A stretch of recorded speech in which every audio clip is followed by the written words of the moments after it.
आकाशवाणी मध्य प्रदेश से प्रस्तुत हैं प्रादेशिक समाचार।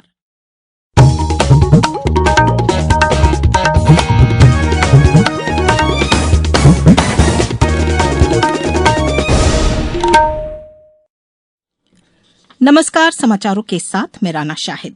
सबसे पहले इस बुलेटिन के मुख्य समाचार। राष्ट्रपति द्रौपदी मुर्मू ने रामनवमी की पूर्व संध्या पर देशवासियों को दी शुभकामनाएं। केंद्रीय कैबिनेट ने वीजा प्रक्रिया आसान बनाने और हवाई संपर्क बढ़ाने के लिए महत्वपूर्ण योजनाओं को मंजूरी दी। मुख्यमंत्री डॉक्टर मोहन यादव ने आज सागर में चीतों के पुनर्वास के लिए नए बाड़े का भूमि पूजन किया और प्रदेश में आज कक्षा 5वीं और 8वीं के नतीजे हुए घोषित। 5वीं में 95 और 8वीं में 93% अभ्यर्थी रहे सफल। अब समाचार विस्तार से। राष्ट्रपति श्रीमती द्रौपदी मुर्मू ने रामनवमी की पूर्व संध्या पर समस्त देशवासियों और विदेशों में बसे भारतीयों को हार्दिक शुभकामनाएं एवं बधाई दी है।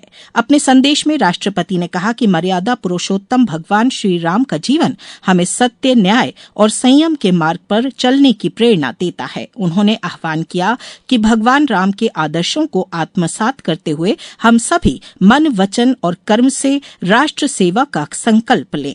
राष्ट्रपति ने विश्वास व्यक्त किया कि भगवान श्री राम की जीवन गाथा समाज के प्रति हमारे कर्तव्यों के निर्वहन और सांस्कृतिक मूल्यों के संरक्षण में सदैव मार्गदर्शक बनी रहेगी।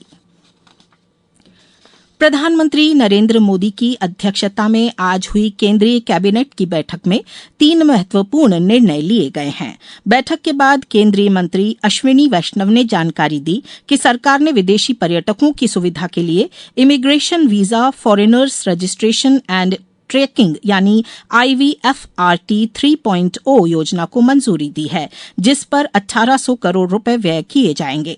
इससे भारत आने वाले आगंतुकों की वीजा और पंजीकरण प्रक्रिया और अधिक सुगम व डिजिटल होगी। दूसरे बड़े फैसले के तहत क्षेत्रीय हवाई संपर्क को मजबूती देने के लिए संशोधित उड़ान योजना को 28,840 करोड़ रुपए के आवंटन के साथ विस्तार दिया गया है। इसके अतिरिक्त कैबिनेट ने भारत के पर्यावरण लक्ष्यों के प्रति अपनी प्रतिबद्धता दोहराते हुए वर्ष 2030-35 के लिए निर्धारित नए लक्ष्यों को भी स्वीकृति प्रदान की है। मुख्यमंत्री डॉक्टर मोहन यादव ने आज सागर जिले के वीरांगना दुर्गावती टाइगर रिजर्व में वन्य जीव संरक्षण की दिशा में महत्वपूर्ण पहल की है।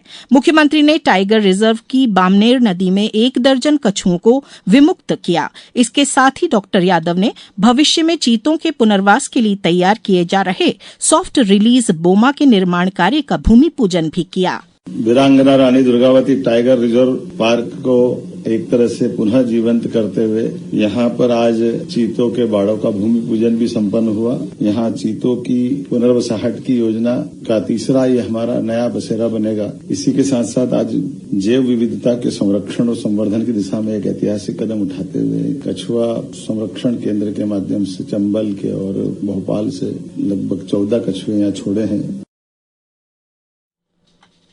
मुख्यमंत्री डॉक्टर मोहन यादव ने आज भोपाल में आयोजित एक विशेष कार्यक्रम में मुख्यमंत्री ने योजना के अंतर्गत विद्युत क्रय अनुबंधों पत्रों का वितरण किया। इस अवसर पर मुख्यमंत्री डॉक्टर यादव ने कहा कि इस महत्वाकांक्षी योजना के माध्यम से प्रदेश के लगभग 8 लाख विद्युत पंपों को सौर ऊर्जा से जोड़ा जाएगा, जिससे किसानों को मात्र ₹2.40 से ₹2.85 प्रति यूनिट की किफायती दर पर बिजली उपलब्ध होगी। उन्होंने बताया कि मध्यप्रदेश अब पावर स्टेट के साथ साथ ग्रीन पावर स्टेट बनने की दिशा में तेजी से आगे बढ़ रहा है। कार्यक्रम में ऊर्जा मंत्री प्रद्युम्न सिंह तोमर और नवीन एवं नवकरणीय ऊर्जा मंत्री राकेश शुक्ला भी उपस्थित रहे। राजधानी भोपाल के अखिल भारतीय आयुर्विज्ञान संस्थान एम्स में आज अंगदान और आर्टिफिशियल इंटेलिजेंस AI पर आधारित एक महत्वपूर्ण राष्ट्रीय संगोष्ठी का आयोजन किया गया। राष्ट्रीय चिकित्सा विज्ञान अकादमी के सहयोग से आयोजित इस कार्यक्रम में देश भर के चिकित्सा विशेषज्ञों ने हिस्सा लिया। संस्थान के कार्यपालक निदेशक एवं CEO डॉक्टर माधवानंद कर ने इस अवसर पर बताया कि एम्स भोपाल मध्य भारत का पहला सरकारी मल्टी ऑर्गन ट्रांसप्लांट सेंटर बनने की दिशा में तेजी से अग्रसर है और यहां जल्द ही फेफड़ों का प्रत्यारोपण भी शुरू किया जाएगा। और आप लोग खुशी होगा कि हार्ट ट्रांसप्लांट यहाँ पे हुआ, जो कि एम्स दिल्ली के बाद पहले एम्स ये शुरू किया। किडनी ट्रांसप्लांट हो रहा है, बोन मैरो ट्रांसप्लांट हो रहा है, लिवर ट्रांसप्लांट और लंग ट्रांसप्लांट का अप्रूवल लंग ट्रांसप्लांट का मिल गया, लिवर ट्रांसप्लांट का चल रहा है। सारे ऑर्गन ट्रांसप्लांट हम करेंगे। अब समाचारों में वक्त है ब्रेक का। ये समाचार आप आकाशवाणी मध्य प्रदेश से सुन रहे हैं।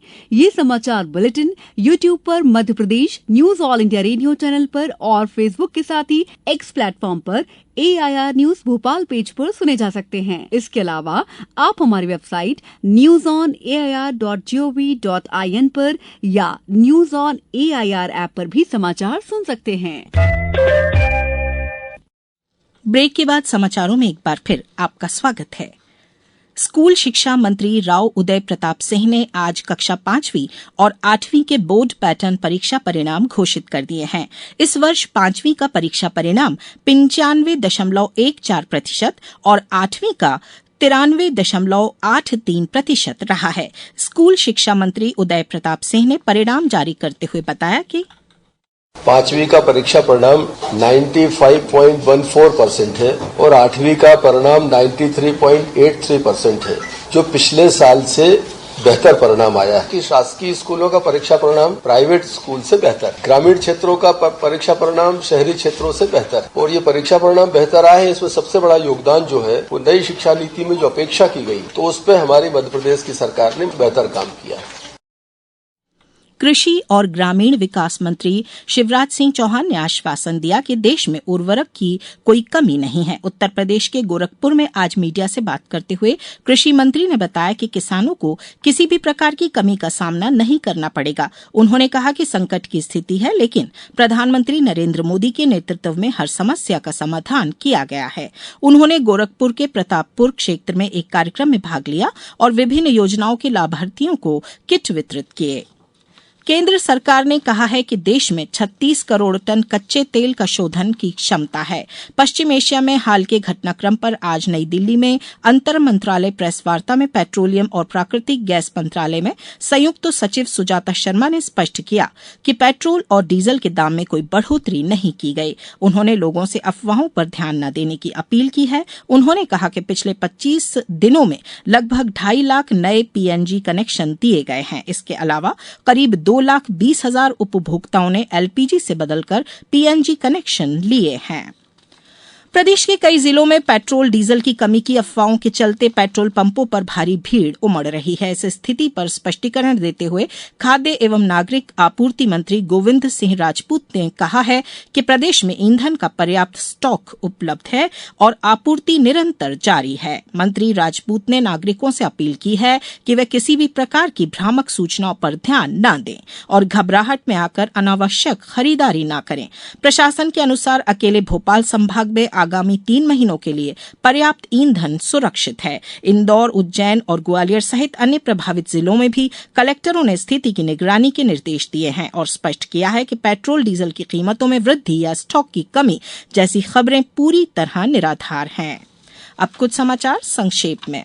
राज्य शिक्षा केंद्र द्वारा घोषित कक्षा 5वीं और 8वीं की वार्षिक परीक्षा परिणाम में शाजापुर जिले ने कक्षा 8वीं में 94.8% परिणाम के साथ प्रदेश में 31वीं रैंक प्राप्त की। नीमच जिले में आज युवा संगम रोजगार स्वरोजगार मेला आयोजित किया गया। श्योपुर में भौतिकी विभाग द्वारा 23 से 25 मार्च तक आयोजित इंटरनेशनल कॉन्फ्रेंस का आज सफलतापूर्वक समापन हुआ।